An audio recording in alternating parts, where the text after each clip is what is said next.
Muy bien. Bien.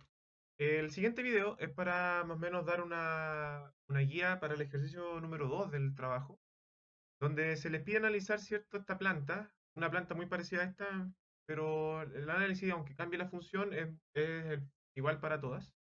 Bien, donde vamos a tener una entrada de escalón, un lazo cerrado con una planta y una posible ganancia, ¿cierto?, que vamos a ir ahí probando.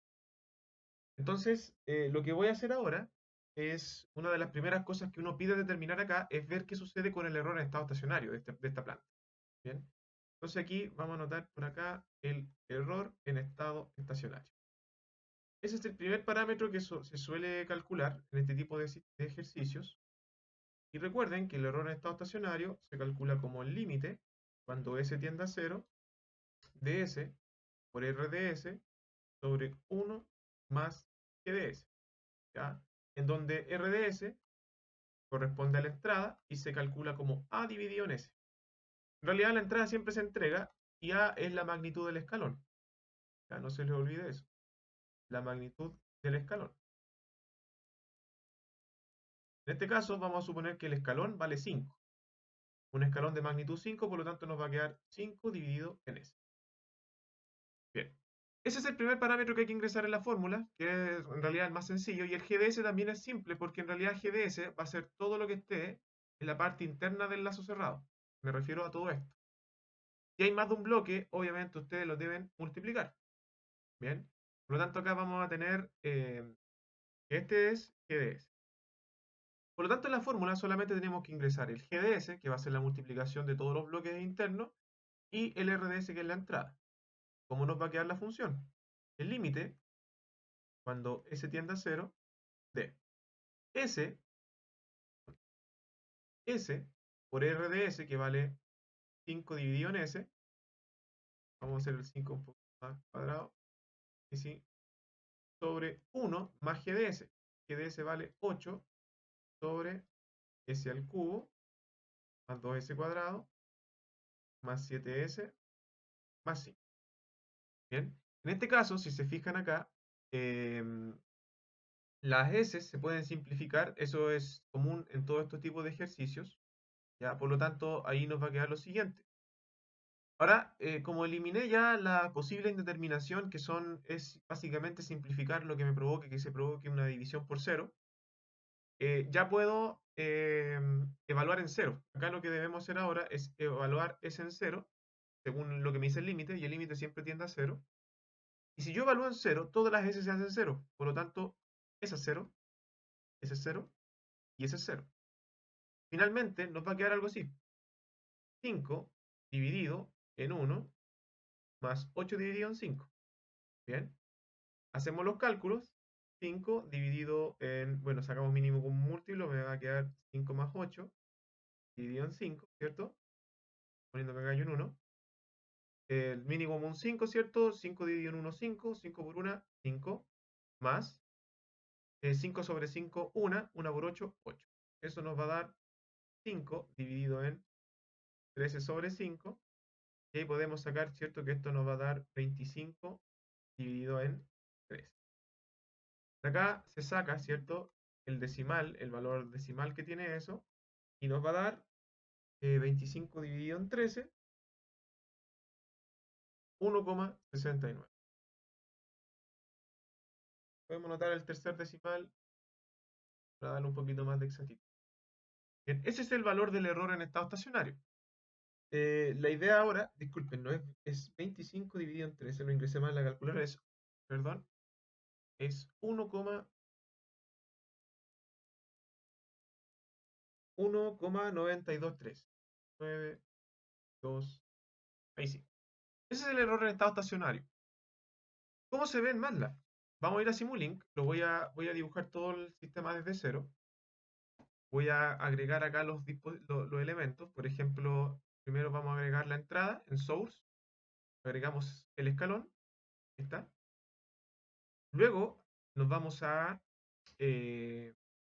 Continuous para agregar la función de transferencia. Ahí le vamos a ingresar los parámetros, que es Transfer Function.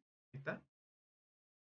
En Math Operations van a encontrar el sumador, que puede ser tanto el cuadrado como el circular. El circular básicamente me sirve para dos entradas, porque si pongo más de dos, tiende a verse un poco desordenado. Si son más de dos entradas, recomiendo el cuadrado. Vamos a cambiar los signos porque la retroalimentación está positivo-positivo. Debe ser retroalimentación negativa. ¿Y sí? Conectamos acá. Nos falta la ganancia, que también está en Mode Operations, que se llama Gain. Perdón,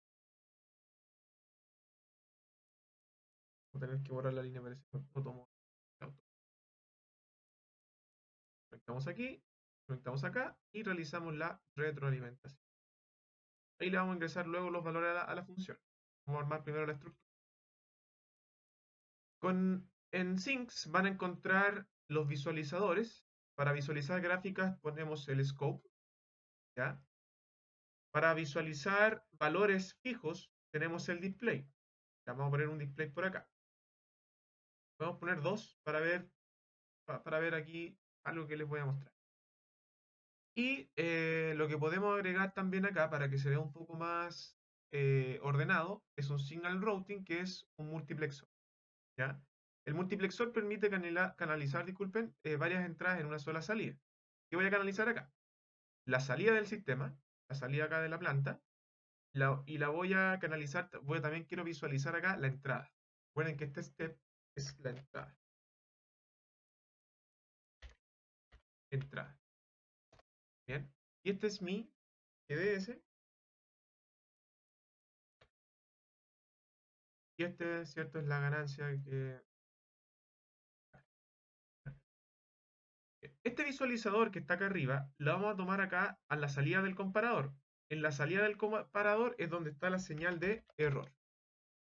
Y si coloco el display acá, por ejemplo, lo que me va a entregar es la salida, que es la variable de proceso. Bien, conectamos ahí. Ya, con salida, ¿cierto? Lo que voy a obtener es el valor final que alcanza la salida después del tiempo de simulación, que acá yo lo tengo en 150 segundos. Bien. Vamos a configurar la entrada. El step time me permite ver cuándo quiero que se aplique el escalón, el cambio de entrada. En este caso ocurre al segundo. Si se requiere en otro segundo, se puede cambiar directamente ahí. Y el importante acá es el final value. El final value me permite cambiar el valor final del escalón. En este caso nosotros pusimos que la magnitud es 5, por lo tanto acá escribimos 5. Aplicar, aceptar. Entonces ahí ya, si se fijan, está con magnitud 5 la entrada. Y la función de transferencia, los coeficientes, tenemos que verlos acá, ¿cierto? En el ejercicio. Tenemos que en el numerador es 8, por lo tanto, vuelvo acá.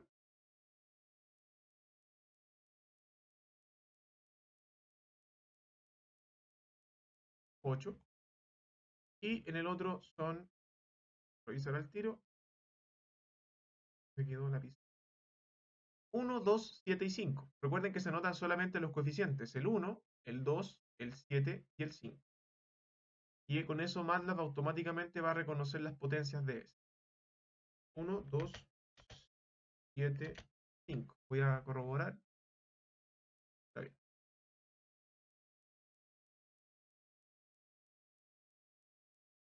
Listo. Ok. Vuelvo a Simulink. Si se ve de esa manera, basta con que agranden los bloques. Ya, si no se le ve los datos. Si lo agrandé.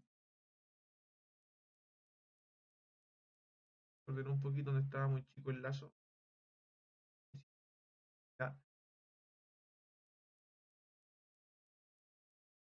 Ahí está la salida, ¿cierto? Bien. Le vamos a dar play con ganancia 1 y ahí está el error. ¿Ya? Si se fijan, nos da acá 1943, ¿ya? Y en la salida da 3,057. ¿Ya? Es cosa de restar la entrada con la salida y nos da el error. ¿Por qué difiere? Acá, si me voy a la curva, me doy cuenta que queda con una oscilación acá al final. ¿Ya? Y eso es producto netamente de los valores de la planta. ¿Ya? Eh, en realidad no es un problema, si se fijan el valor, a pesar de la oscilación que se ve ahí, es bastante próximo al calculado. Ya, usualmente, por ejemplo, si yo lo calculo en un sistema de primer orden, es probable que me entregue el valor aún más cercano o quizá idéntico. ¿Bien? Pero si se dan cuenta, los resultados son bastante buenos. ¿Ya? El cálculo funciona. Ahora, ¿qué pasaría si yo, por ejemplo, pido que el error se reduzca, no sé, al 10% de lo que se muestra acá? ¿Ya? Probablemente empeore la respuesta porque al fin y al cabo, si aumento la ganancia, es muy probable que la respuesta transitoria empeore. ¿Ya? Yo creo que un 10% es mucho. Pongámosle un 20%. Ya veamos si empeora demasiado. Si yo pido, por ejemplo, al 20% el error, supongamos que estoy pidiendo que el error sea el 20% del anterior,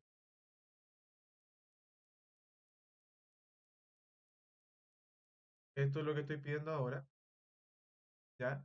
Eso quiere decir que tenemos que tomar ese error que teníamos anteriormente, 1,923, y multiplicarlo por ese porcentaje de error, que sería 20 sobre 100, que es básicamente 0,2.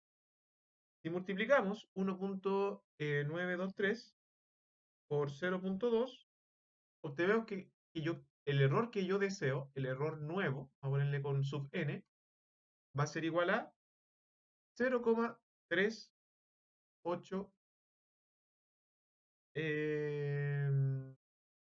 vamos a ponerle 5, con 3 decimales. Ese es el error nuevo que yo debería desear si quiero bajarlo al 20%. ¿Ya? Ahora, para hacer eso, tengo que ver cuánto vale K, qué valor debe tener la ganancia para que se reduzca el error en ese valor. Bien, y el proceso acá es básicamente incluir la misma planta, pero ahora en vez del 1 se asume que este de aquí va a ser K. Bien, volviendo acá. O sea, este en vez de un 1 va a tener un K. Esa K, como es un número entero, va a estar multiplicando al 8. Por lo tanto, mi GDS va a variar un poquito, porque ahora lo que yo tengo es lo siguiente. En la trayectoria directa voy a tener, disculpe, era K, y eso se va a multiplicar por el G que tengo ahí. Por lo tanto, el K va a quedar multiplicado acá arriba. Bien. ¿Y qué va a cambiar? Si voy a la fórmula, el error nuevo que yo quiero va a ser el límite cuando S tiende a 0. Bueno, ya vimos que esta parte se va a simplificar inmediatamente, pero la vamos a notar igual. Dividido en 1 más, y en vez de notar 8, va a estar multiplicado por K, entonces va a ser 8K. Sobre S al cubo más 2S cuadrado más 7S más 8. Disculpen, 5. Me he equivocado. Bien, entonces simplificamos. ¿Y cuál es la gracia? Que yo el error ya lo tengo. Por lo tanto, ¿qué va a suceder aquí?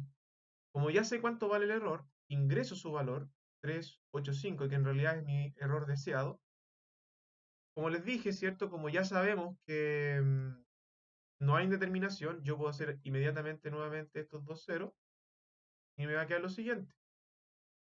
5 dividido en 1 más 8K sobre 5.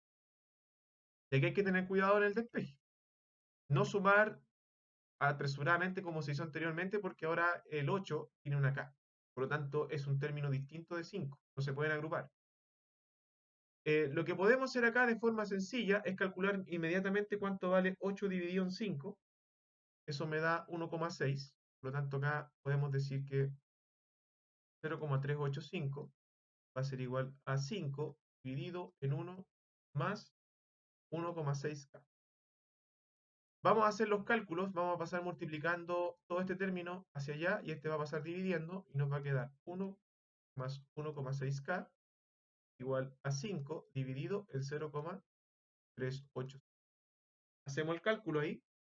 5 dividido en 0,385 me va a dar aproximadamente 12,99. Podemos dejarlo en 13 si gustan, pero vamos a dejarlo ahí. Si restamos ese 1 que está acá, va a pasar restando. Eso entonces va a ser. Vamos a dejarlo en 13 para que pase. 13. Total, son decimales. Entonces va a quedar 1,6K igual a 12. Por lo tanto, nos va a quedar 12 dividido en 1,6 y eso nos da que la ganancia debería tener, darlo en rojo mejor, debería tener un valor de 7,5 aproximadamente. Recuerden que aproximamos un poquito acá, por lo tanto los valores pueden diferir en algunos decimales. Entonces, ¿qué voy a hacer yo?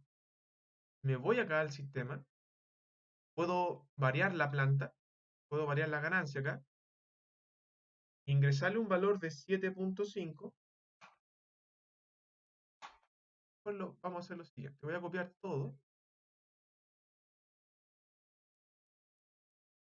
copiar todo esto y lo vamos a... Con control puedo hacer ese copiar, pegar indiscriminado que acabo de hacer.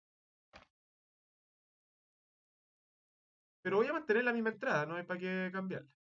Bien, entonces aquí voy a conectarme ahí. Ahí está conectada la entrada, la nueva planta, y esta planta nueva le podemos escribir acá el valor de la ganancia que calculamos, que es 7,5. Vamos a darle play.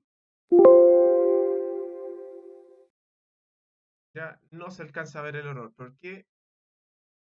Porque lamentablemente el sistema se inestabiliza. ¿Ya?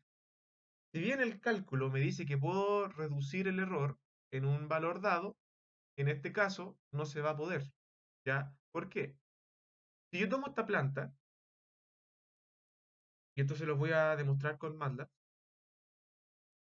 esa misma planta que tenemos ahí, que dice que es en el numerador 8, 1, 2, 7, 5, creo que serán los valores. Ahí está la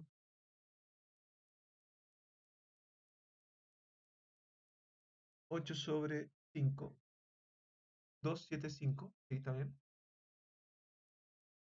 Si yo escribo el comando rlocus, que es el que me permite determinar la estabilidad del sistema en base a la posición de los polos y ceros, esto es algo que viene ya en materia de la última unidad, pero eh, ahí voy a avanzar un poquito acá. Me muestra que, por ejemplo, si los polos, que son las X, se mueven desde el semiplano izquierdo al derecho, o sea, la parte positiva, el sistema se vuelve inestable. ¿Ya? Esta es la trayectoria que hacen los polos cuando se incrementa una ganancia. ¿Ya? Dos de los polos me dicen acá que van a cruzar hasta esta parte y esta parte se denomina el semiplano inestable. ¿Ya? Por lo tanto, el sistema se va a inestabilizar a cierto valor que yo puedo ver acá. ¿Ya? Me dice que cuando la ganancia toma el valor de 1,14, el sistema ya se empieza a volver inestable, ya el sobrepaso incrementa al 100%. ¿Ya? Por lo tanto, yo no podía ocupar esa ganancia para reducir el error. Si bien el papel aguanta acá, ya porque el cálculo me da un valor, lamentablemente, en términos prácticos no se puede, porque la estabilidad del sistema viene limitada por un valor de ganancia bastante pequeño. Ahora, eso obviamente se justifica mediante la visualización simplemente de la gráfica, ¿ya? Si esto les sucede a ustedes, obviamente tienen que argumentar que el sistema es inestable, producto de eso, porque al aumentar la ganancia, el sistema prácticamente es incapaz de reducir el error y solamente lo tiene a infinito. Y por eso me da este valor de acá, ¿ya? Fíjense, menos 9,77 por 10 elevado a 68, ¿ya? Es un número literalmente infinito, ¿ya? Por lo tanto, aquí, lamentablemente, no tenemos una ganancia para reducir el error, ¿ya? Y es un problema, cierto, del diseño. Probablemente si yo acá le escribo una ganancia menor a 1,16, por ejemplo 1,1, quizás ahí aún se mantenga dentro de los... Bueno, ahí lo conseguí reducir un poco, ¿ya? Pero aún así la respuesta, si se fijan, tiende a oscilar demasiado. Para este sistema, ¿cierto? No es posible reducir el error así como está. Bien. Ese es uno de los, digamos, de los principales inconvenientes de algunos sistemas, ¿cierto? Que por sus valores que tienen, no es posible analizarlo de forma teórica, porque el número aguanta, sino que lo que hay que hacer, ¿cierto?, es comprobarlos mediante simulaciones. ¿Bien? Una de las cosas que permite a veces, no siempre, reducir el error en estado estacionario, o de ciertamente eliminarlo, es incorporar integradores. ¿Ya? Los integradores permiten, ¿cierto?, eliminar el error en algunos casos, dependiendo de los valores de las ganancias. Este sistema es de tercer orden, por lo tanto el comportamiento difiere de los sistemas de segundo y de primero. En un sistema de primer orden, con un integrador, es muy probable que logren eliminar el error. En un sistema de segundo orden ya la cosa puede cambiar porque empieza a aumentar el orden del sistema. ¿Ya? Este integrador lo que va a provocar es básicamente incrementar el orden del sistema en un sistema de tercer orden a un sistema de cuarto orden, porque esa S, se ve abajo, va a estar multiplicando la S de abajo. ¿Bien? Si pongo play, ya me doy cuenta de lo siguiente, sí. Si se fijan acá, el error literalmente es exponencial de -13, es muy pequeño. Y si me doy cuenta acá, en la curva, si bien tengo sobrepaso, si se dan cuenta acá tengo un sobrepaso, la curva literalmente se estabiliza y se elimina el error. ¿Ya? Si yo quiero calcular este error en estado estacionario, y con ese sistema nuevo, vamos a tomar, por ejemplo, acá para tener la referencia, vamos a poner la ganancia a 1 de todas maneras. Reduciendo la ganancia probablemente lo que disminuya es el sobrepaso. ¿Ya? Por ejemplo, puedo poner acá, ir probando valores. La idea es que en la prueba ustedes vayan probando, comprobando, así anotando conclusiones, ir variando valor y ver qué sucede. ¿Ya? Fíjense ahora, ¿ya? Simplemente reduciendo esta ganancia, pude eliminar prácticamente casi todo el sobrepaso y quedó como prácticamente un sistema, se parece mucho a un sistema de primer orden, en donde ya no existe error. ¿Ya? Ahora, vamos a dejarlo en valor 1 para que hagamos el cálculo de la función disculpen, el error en estado estacionario, para que vean qué sucede acá. Así es que el papel en realidad me entrega eso o no. Entonces, en este caso, yo incluí lo siguiente. Esto es el error en estado estacionario con, disculpen, con lo que se llama una ganancia integrativa, y en este caso el KI simplemente vale 1. ¿Ya? Entonces, ¿qué va a pasar con GDS? El GDS va a quedar como 1 dividido en S por la planta, que ya hemos visto que era 8 sobre S al cubo, más 2S cuadrado, más 7S, más 5. Esa S que está acá abajito va a multiplicar a todas las S que están en el denominador, por lo tanto nos va a quedar 8 sobre S a la cuarta, más 2S cuadrado, más 7S, disculpen aquí me faltaron, estaba copiando literalmente S al cubo, más 7S cuadrado, más 5S. ¿Bien? Ese es mi nuevo GDS. Ahora, si me voy acá al error, a la fórmula del error, ya vimos, ¿cierto?, que arriba se va a eliminar. Entonces simplemente me quedaría el 5 dividido en 1 más, y fíjense qué sucede acá. Si yo anoto toda la función de la cuarta, más 2S al cubo, más 7S cuadrado, más 5S, y hago las S igual 0,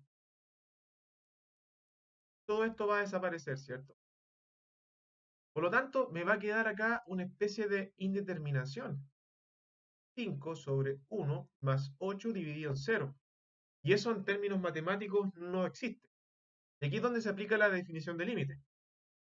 En teoría, S no vale 0, sino que es un número tan cercano a 0, muy cercano a 0, muy pequeño, pero distinto de 0. ¿Ya? En este caso es como si yo hubiese hecho que S sea igual a 0,00000, un montón de 0 y un 1 al final. Un número muy pequeño. ¿Ya? Que tiende a 0, pero insisto, es distinto de 0. Por lo tanto, yo lo que puedo hacer acá es asumir lo siguiente. Supongamos que en vez de 0 este valor no es 0, sino que es un número que puede ser, por ejemplo, un 0,00000000 1, ¿ya?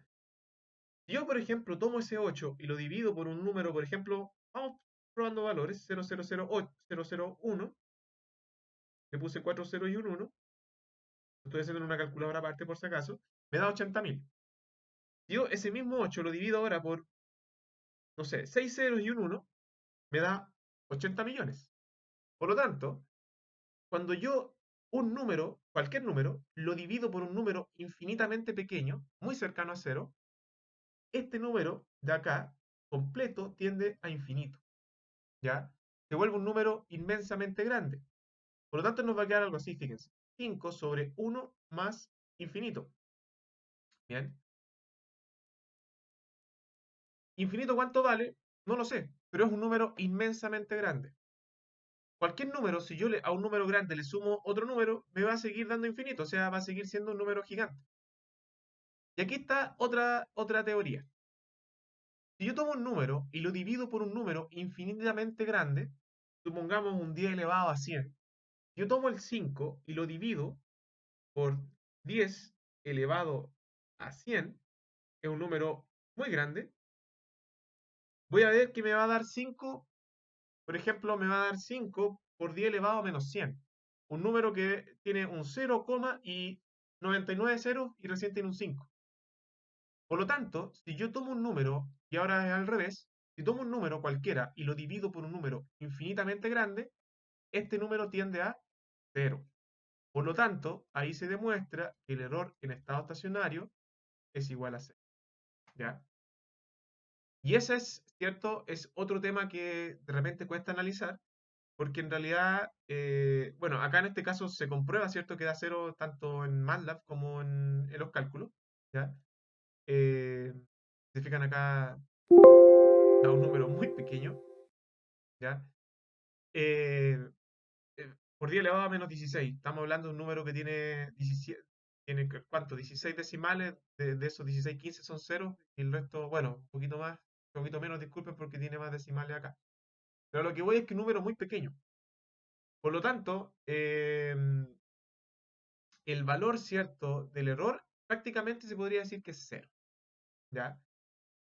Y en términos de cálculos también se demuestra que efectivamente es cero, ¿bien?